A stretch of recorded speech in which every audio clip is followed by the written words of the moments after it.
Hello once again, our most valued student. My name is Confident and welcome to our revision session as we prepare for your final exams.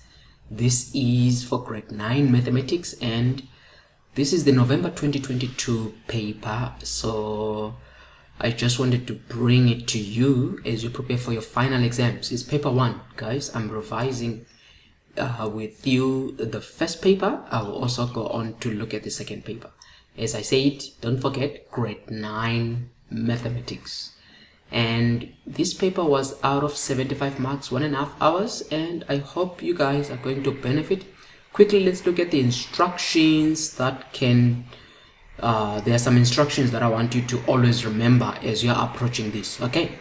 Always remember these. Don't take them for granted, okay? Answer all questions here, and then non-programmable calculators is fine. Show all calculations there, diagrams, graphs that you have used in determining your answers. So don't work in maybe in a rough paper or in the question paper and then you leave out that working and then you just write the answer. Please, they are saying here show all calculations. Then they are saying answers only will not necessarily be awarded full marks. Do you see that? And then very important also, if you are rounding off, round off to how many decimal places? 2 decimal places unless otherwise. The rest of the things are general. Okay, answer question 1, section A. By settling the letter, you follow these instructions. Those are basic. What I've done is number 4 and 5 is very important. And I want you to pause and take it into consideration. All right, so let's dive into this paper. This is section A they're talking about, and then it's a multiple choice, so we're going to be settling the right answer here. Now the question says answer the following questions by settling the letter next to the correct answer. How many terms are in the expression? All right, so in here we could have gone and said it's what, minus 3x minus 1 cubed plus x minus x4 divided by that. Okay, by analyzing we can already say this is the first one, because why? Look at the bracket, everything in the bracket with a cube, so we can call that the what? The first term. And then there is something tricky here. It says x minus, this is same as 4x. Okay, don't be deceived. So it's x minus 4x. So, but it says divided. That's where I think the trick was. They are dividing here. So if they are dividing, you know, remember whether it's BODMAS or it's BOMDAS, BODMAS, right? If you are using BODMAS, division always starts before addition and subtraction. Okay, so you can see that we have subtraction here.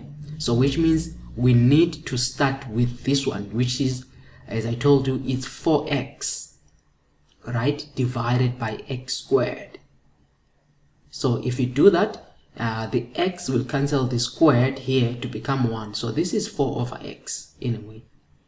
Are you getting that? So if I can look at this expression here, I can conclude that this whole expression is simple 4 over what? 4 over x. Are you getting that? And then there is this other one with a plus, this one. So we've got 1, we've got 2, and then we've got 3 terms. So here I would have gone for B. The answer is B. All right. Now next one, 1.2. Which one of the following is not? Look at the keyword there, is not an example of a rational number. Remember, when we're talking about a rational number, we're talking about a simplified number in which that particular number, look, okay, let me just use the examples given so that it can make sense. So when we are talking about rational numbers here, we are talking about, for example, here, look at 5. Look at 5. 5 is a simple rational number. Why? Because it's just 5. There is nothing else you can do. But now if I take a calculator and I say, let us look at what? Let us look at square root of 5. You will see now the difference now when we're talking about rational numbers. All right. So when I take a calculator here, let me take this one off.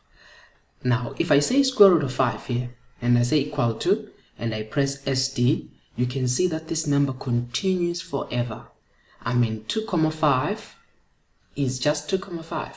Or if I say square root of 1 over 25, you see, it's 1 over 5 and then 0,2. You see, these are simplified numbers. You can simplify them. They are rational numbers, but irrational there becomes what? That number, square root of 5, because it is having a decimal and those decimals are continuing forever. Are you getting that? So you can use a calculator for that. Choose a statement that describes how to determine the next term in the pattern. Guys, this one you can just do a trial and error. You take your calculator here, and then when you take a calculator, you say, okay, from 1 to a half, obviously you can't add 2. So if you say 1 plus 2, you see I'm getting a 3, so it's wrong. And then it says from 1 to a half, add what? Add 1.5. You just do that. Let's add and see whether you get a half.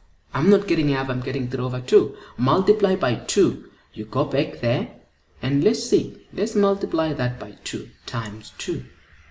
I'm getting out a 2. I'm not getting a half. Now the other one says multiply by a half. Do that. Okay, there is a half. To get to the next one again, multiply by a half. You see, it's the previous answer times a half. I'm getting 1 over 4. The next answer times a half. Do you see that it's working now? I'm getting a 1 over 8. The next answer by a half, like that. You know, your calculator is there to assist you. So this is the one. What is the answer there? It's simple, D. Alright, so that is that. Let's move on to the next one. 1.4. It says complete this. Come on guys, again, just grab your calculator and just complete it. You don't have to, I mean, no one will see that you use the calculator. It's multiple choice. 13 squared minus 5 squared, and then they don't need a working here. It's 12. Why do you want to spend and waste time? You know, they don't want to show you to show the working. They want you to settle the right answer. Now 1.5, given the table, minus 2 minus 1 0 1, these are the x values, the input. Remember, this is the input, and then so this is your input, and this one is your what? Is your output. You still remember that? All right, so now they are saying identify the formula that shows the relationship between x and y in the given table above. So we have got the input. What? When we input here, it must be the output. So you have got minus 2, minus 1. I will always encourage you, if there is a 0, always use a 0. You know why? Let me show you. So what I'm gonna do, in the first one, it will be y is equal to, remember x is what? 0 plus 6. I must get this number 1. And then the other one, y is equal to minus 0 minus 4. The other one is be y is equal to minus 2 times 0, or you put a bracket like this. That's the proper way, minus 9. And the last one will be y is equal to 5. Put a bracket to see that you are substituting for x, okay? Plus 1. You simply take a calculator and you can see actually the answer there. The answer there is D. If you are looking, if you know your maths, I mean 0 plus 6 is 6. I need a 1. And then negative 0, negative 4 is negative 4. Now minus 2 times 0 minus 9 is minus 9. 5 times 0 plus 1. It's what? It's 1, you see? So this one is the one that meets the condition. So once it meets the condition, trust me, even the other ones, you can choose minus 2. You'll get a minus 9. Let's try. It will be what? In this time, instead of 0, it will be 5 times negative 2. And then after that is what? It's plus 1. You see, I must get a what? A negative 9, which is that one there. So what is the answer there? The answer becomes a D.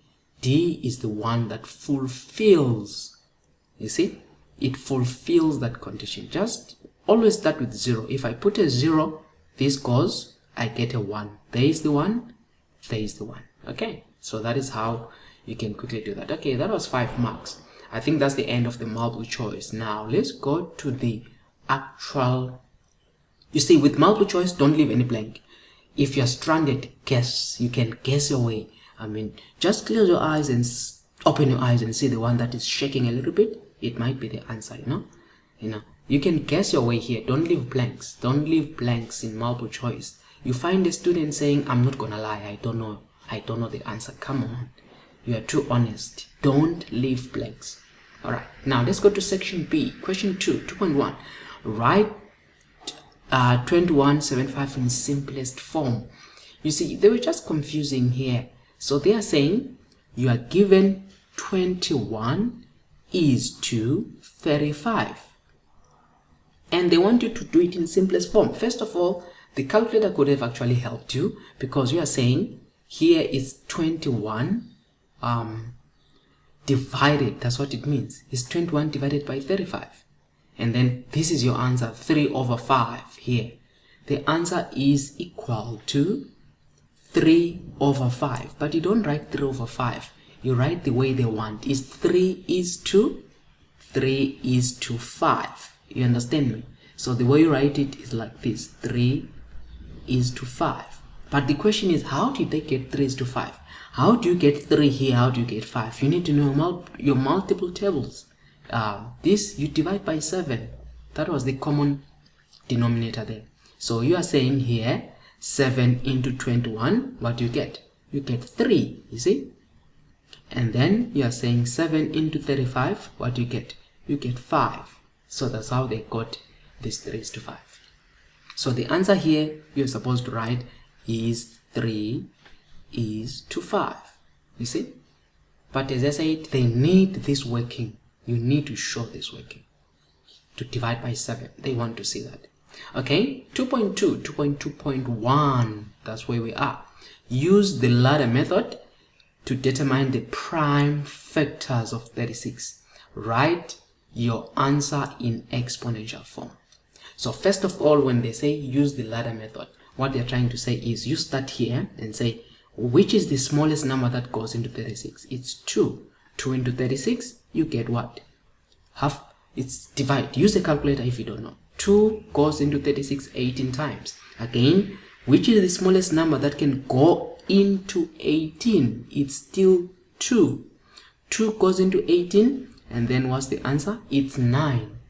And then now, which smallest number can go into 9? The smallest number that can go into 9 is now 3. 2 cannot go into 9. Because if you say, take a calculator, you guys have done this at school. If you say, let's start from this top, 36 divided by 2, you see, the number that won't leave a remainder, the smallest one. And then we said 18 divided by 2 equal to, I get a 9. Now if I say 9 divided by 2, you see, I'm getting 9/2 SD 4,5. You don't need that. We are looking for the smallest, which is 9 divided by 3. Are you getting that? So here, 3 goes into 9 how many times? 3 times. Then the next one is, which smallest number can go into 3? It is 3. 3 goes into 3 once. Then you have reached the end. When you get to 1, you have reached the end. But they say, determine using the ladder method. So this is the ladder method we are using here. Are you with me? So whatever we're using is called the what? It is called the ladder method. So what you see here, that's the ladder method. But now, to say using prime factors, so which ones now are the what? Are the prime factors? The prime factors here, guys, is that 2, 2, 3, 3. So what I can do, I can say 36 is equal to 2 times 2, you see? And then after that times what? Times 3 times 3. That is 36. You can test with a calculator. But they say it in exponential form. So how many 2's do you have? Is 2, which is 2 to the power of 2 times 3 to the power of 2. The right answer they wanted was that one. So 36 is equal to 2 to the power of 2 times 3 to the power of 6. This is what 3 to the power of 2. Sorry about that. You can test with the calculator. It will give you what? It will give you 36. This is how they wanted you to show your working. Then you get your full marks. But now remember, take a calculator. You can test your answer now on this one. If you take a calculator, after taking your calculator, most of you guys, your calculators are advanced. You see, my calculator is not advanced. It can't do what I want to do, but the one I'm using with my I have physically, it's like that. It's the ZA plus and the other new models. You are going to say 36 equal to, and then shift. Somewhere here there is a button which at the bottom there, you see the arrow there, which is a bit orange or brown. It is FACT, F-A-C-T. If you press this button here and you press that, it will actually give you this 2 to the power of 2 times 3 to the power of 2. It gives you the answer straight away. Are you with me? Alright, 2.2.2. The number 540 as a product of its prime factors is this. So they have done 540 like this. And they gave us this, okay? That is fine. Determine the LCM and HCF of 36 and 540 using the information given above, as well as your answer in question that. So I'm going to start with 36 so that I can show you how you go for the LCM, lowest common multiple, and HCF, highest common factor. So let's start with 36. Now we say 36 is what? Is 2 to the power of 2 times 3 to the power of 2. Are you with me? And then let's go for what? 540, which is equal to 2 to the power of 2 times 3 to the power of 3 times 5. Interesting. Now when you come to lowest common multiple, now pay attention. This is free marks. To me, this is free marks. Lowest common multiple, what you do is you write each and every number that is represented. So for example, I've got 2. I'll write 2. Forget about the powers. Times, I've got the next number 3. Times, I've got the next number 5. So I've represented each and every number in the lowest common multiple. After that, I write the highest powers. So I go to 2, I look at the highest power of 2. In this case, is what? 2 squared. There is a squared, there is a squared. I mean, there is no other higher power than 2. So I come here and say, okay, the highest power is 2. I go to 3, there is squared, but that's not the one because I have got a power 3, which is that one. Do you see that? So remember, the aim is to write the what? The highest powers. So I put 3 there. And then you see a 5. You know that if you don't have any power, the default is what? Talk to me. It's a 1. 5 to the power 1. Don't say 5 to the power 0. It's 5 to the power 1. So here I put a 1. This is the lowest common multiple, but you don't leave your answer like that. We need the actual number. This is in exponent form, but you need to give us the actual number. So grab a calculator and then you tell us what is 2 squared times 3 cubed, right, times 5. What is the number? 540. It happens to be the same number that they gave us. What is this one? The lowest common multiple. And then let's move on to find the highest common factor. Now with the highest common factor is the opposite. You are going to look at the repeating numbers between 36 and 540. For example, if I look at the repeating numbers, look, I've got 2 here. It's repeating because 2 is appearing both sides. So you look at the numbers that appears both on 36 and what? And 540, but the prime numbers. So I see 2 there, and I see 3 is there, and I see 3 is there. 5 is not there. Do you see that? So we have got what? 2 and 3. Are you paying attention? So look at this. I'm going to write it like that. 2 times 3. Now, with the highest common factor, unlike the lowest common multiple where you are taking the biggest or the highest powers, here you take the smallest powers. Unfortunately for 2, you saw that it's 2 squared, we maintain the squared. But now for 3, you see this is 3 squared, this is 3 cubed is too big. We take the smaller one, which is what? 3 squared. It looks like highest, we take the smaller powers. Lowest common multiple, we take the higher powers. Highest common factor, we take the smaller powers. You see that it's like an opposite. Just remind yourself, it's more like the opposite. And then you simplify this.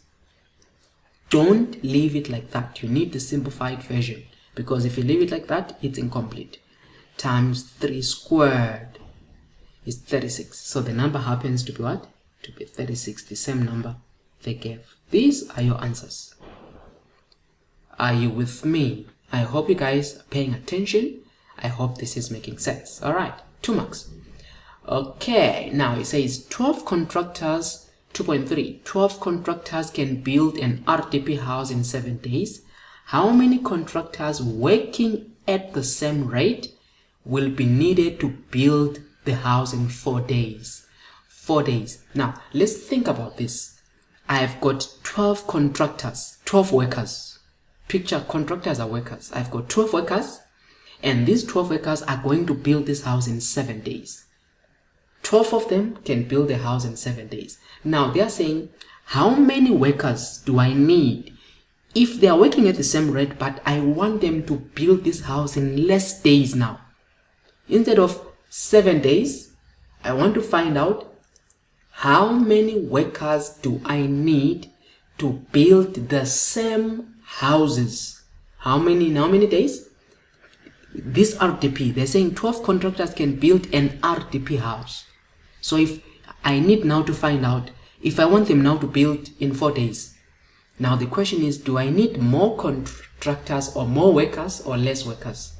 Remember, I have reduced the days, which means when you reduce the days, you need more workers, because they must do, more workers must do the job in less days. Then we call this what? Indirect. It's called indirect proportion. That's what it's called. Indirect what? Proportion. So that's what you are dealing with here. And you need to know, how do you deal with indirect proportion? So that's what I'm having here. Indirect proportion. So picture like this. If I can have something like this, I want to make it big so that I can fill it up properly. Just something like this. And then I divide it by, I just want to do it like this.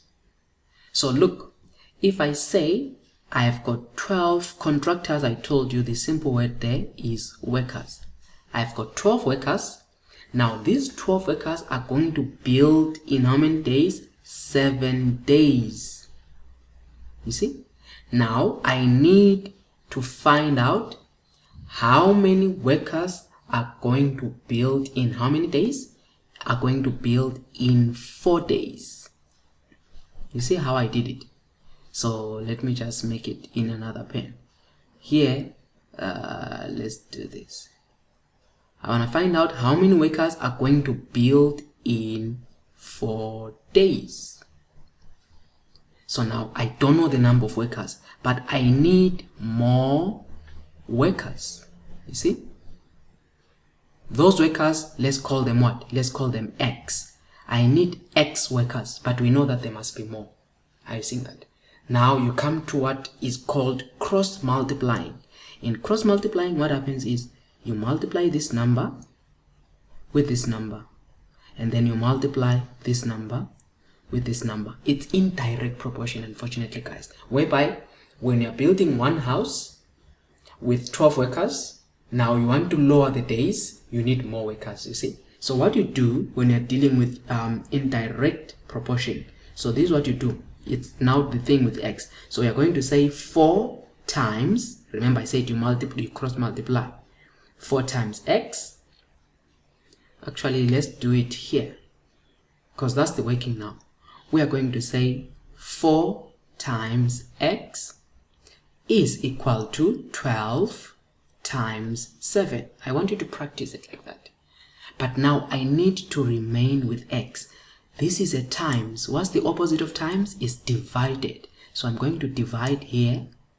I'm going to divide here. So I must divide by what? I don't want the 4 there. So you divide by 4, but what you do on the left, you do on the right. So I divide by 4 so that I can remain with what? With x. X workers is equal to, so remember the question says how many workers do I need? Then I take a calculator to find what is this 12, like this, times 7 divided by what? By 4. I need 21 workers. You see, that's more. So I need 21 workers. So that's how you find indirect proportion. So the question was how many contractors? So here I said workers, but now you can continue to say therefore 21 contractors needed. Contractors are what? Are needed. It's up to you how you want to write. But the keyword there, we wanted 21. 3 marks, guys. Remember to practice such questions. It's called indirect what? Proportion. Alright, we are done there. Let's continue. Question number what? 3. Question number 3. It says 3.1. Arrange. So in ascending order. What is to ascend? Ascending is like this. You are in the stairs, you go up, you go up, you go up. You see, it continues going up. These are like stairs. So you see that is increasing that direction. This is called ascend. Means go up. You see? Ascend means what? Go up. Alright, we are going up. That is to ascend. So now they are saying write these in ascending order. So another word that you can use for ascending, what do you think? In increasing order. Are you with me? So you can actually use the word what? Increasing order. Arrange the following in increasing order. So that's another word you can use. Increasing order. So if you're going to use this in increasing order, remember the more negative, the less the number. So here you've got what? Look at this. Minus 62. The more negative it means it's very far. Remember in the number line, you have got 0. So we have got negative here going this direction. We have got positive going this direction. You see? So the more negative, the more far. So you have got minus 62 as what? They're trying to test you there and trick you there. So minus 62 is far. From there, which one is more negative? Minus 55. Which one is more negative after negative 55? Negative 43. See? We're going up. From there, before you reach 8, always pass through 0. That's why I showed you there. 0 is always the center. From there, you go to what? 8. From there, you go to what? 25. Just practice this. It's just a free mark. That's why they gave you 1 mark. Guys, it's a given. You see? So that is the ascending order. Descending was going to be going down, but we're going to talk about that if ever we get such a question. 3.2, evaluate without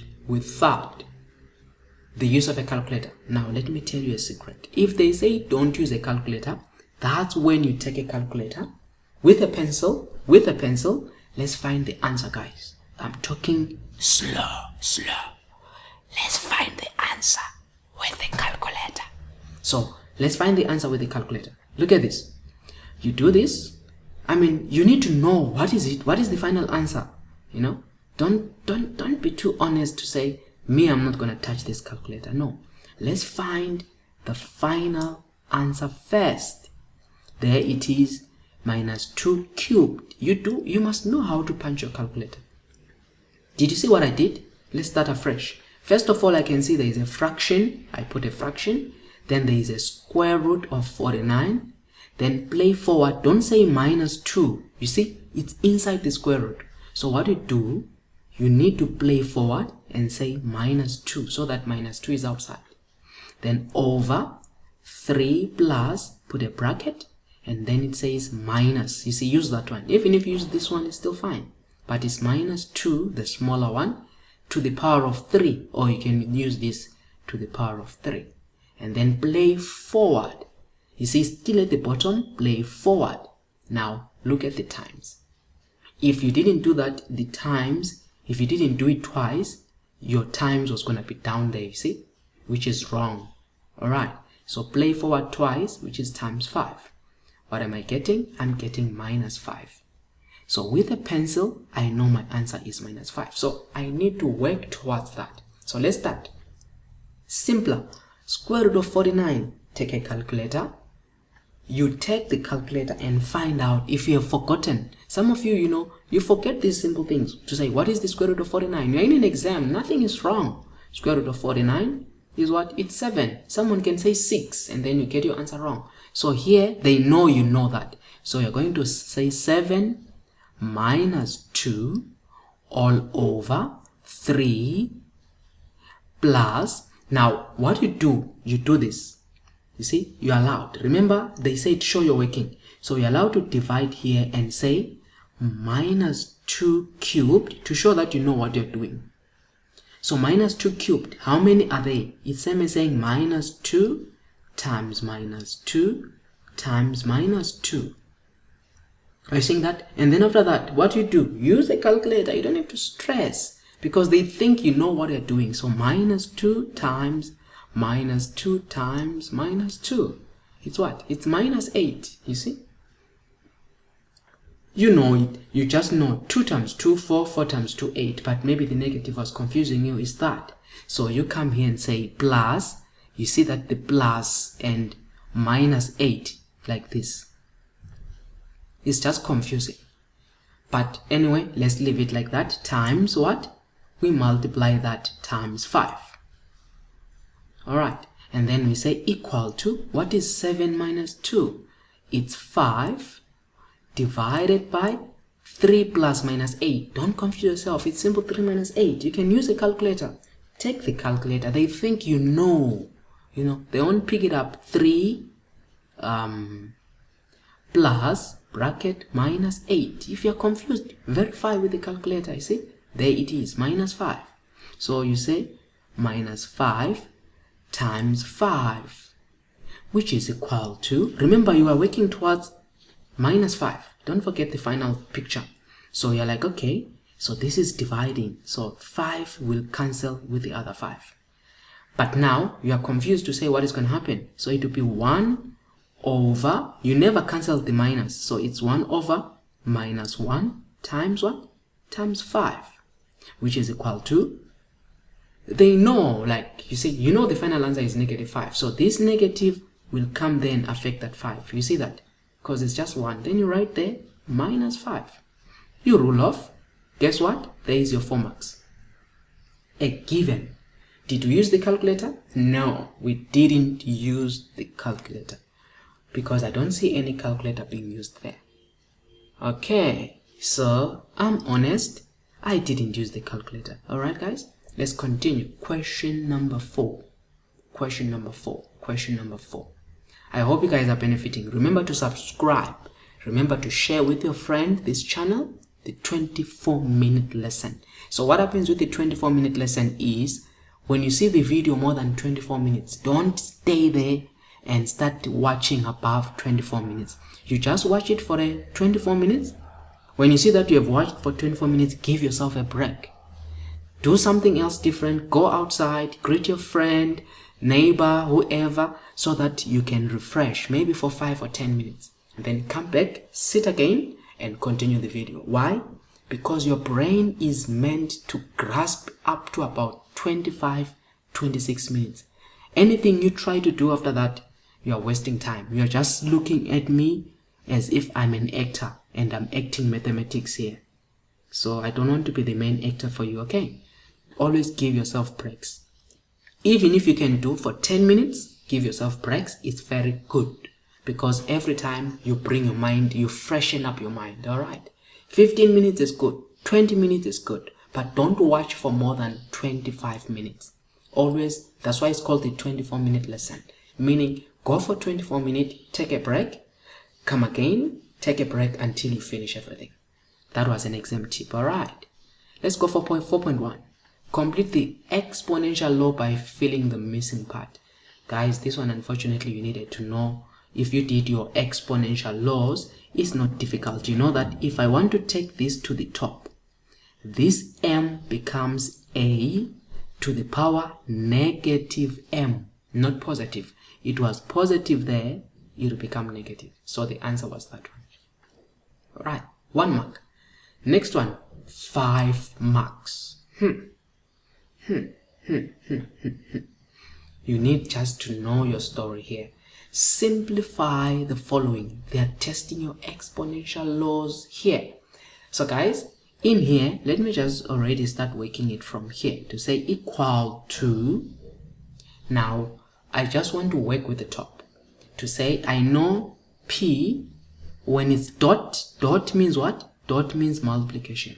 And remember the law, if they give you this law, a to the power m times or dot a to the power n. What do you do when there is the same base? You say a to the power what? Talk to me. M plus n. We all agree. We add. So we are just going to add that plus that. Are you with me? That's what we're gonna do. So let's do that. Let's add. So we're going to say 4x plus 4. Are you with me? Minus what? 2x minus 2. That's what we're going to do. But don't forget it's over. I come back down there. There is a rule, there is a law, which say if I'm given a to the power of m, put a bracket, and n. This is same as saying a to the power of m times n. I multiply the two. So it means here it will be over p to the power of, now look at this, we have got 2, it will be p to the power of 2 multiplying x plus 1. You see, it's like that. So the key thing is, do you know how to do that? What am I saying? Do you know how to multiply 2 bracket x plus 1? Remember that is exponent. So what you do, the 2 multiplies the x, the 2 multiplies the 1. So what is 2 times x is what? It's 2x. What is 2 times 1? It's plus 2. That's what they wanted to test you. Do you know that? Are you with me? So here you will have 2x plus 2. See? They expect you to know that. When you have done that, it's still fine. You say equal to, we are continuing our working. 2 things. Do you know why they asked you this? There was a reason. They wanted you to apply it here. That's why they asked you that. They wanted you to apply that, you see. So what are they trying to say? They are saying, are you able to take this one down here, p to the power of 2x plus what? Plus 2. Can you take it to the top? If you can, that is good. Let's take it to the top. So we have got p to the power of 4x plus 4 minus what? 2x minus 2 times or dot p. Now pay attention. Now remember, when you take it to the top, if it was positive, it becomes negative. What was 2x? Positive. Now it's minus 2x. What was positive 2? It's now going to be negative 2. Do you see what's happening here? Are you following? Are you following?